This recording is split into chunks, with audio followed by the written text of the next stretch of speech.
AP, what were your first ever memories of the Grand National? I think maybe what I can recall, I think I can remember my grandmother back in Last Suspect at 50 to 1.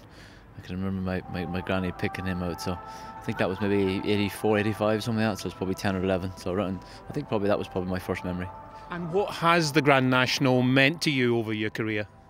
Look, it's obviously a race that as a jockey, when you become a jump jockey, you want to take part in the Grand National, and more than that, you want to win it. And it is the most famous, prestigious horse race in the world, and it is that for that reason. The build-up as a jockey to the Grand National, when does it begin?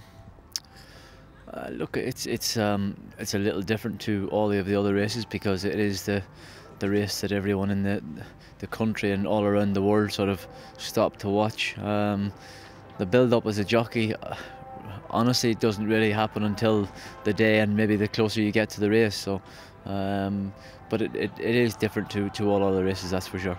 And I would presume your favourite moment so far at Aintree is that win on Don't Push It back in 2010?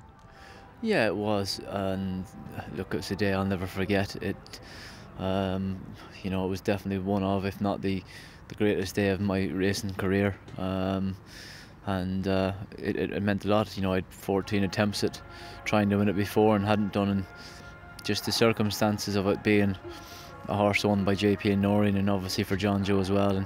And the only thing I had was that they had as bad a record in the race as I had, so it was nice that we all managed to break our luck together. When did you actually think, I'm going to win it this year? What point of the race? There was a couple of times previous in the Grand National that I thought very early on the race that I was going to win, and I didn't. So the thoughts that I was going to win the Grand National and Don't Push It, I kept very much till 100 yards from the winning post. Yeah. Because I said there was once or twice before in the Grand National I thought I would definitely have won, and circumstances went against us, and you never win the Grand National until you're past the post. It's the annual guessing game. We're a wee bit out yet. Would you have any clue as to what you might be riding this year? I've no idea.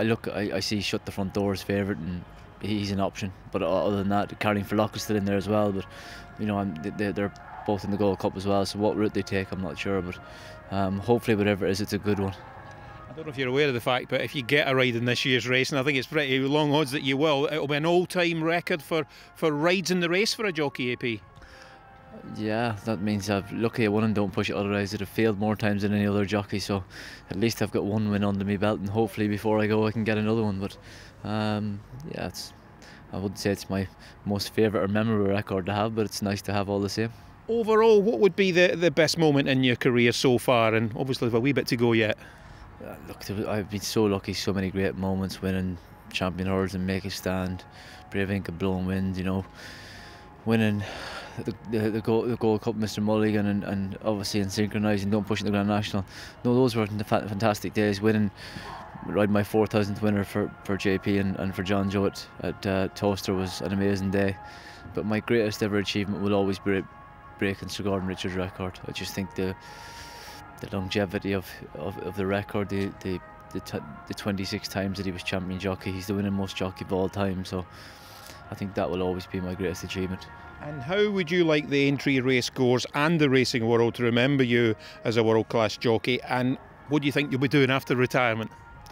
Looking for a job probably after I've retired, and I should think this time next year they'll not really be remembering me at all, so I'll make the most of it while I can.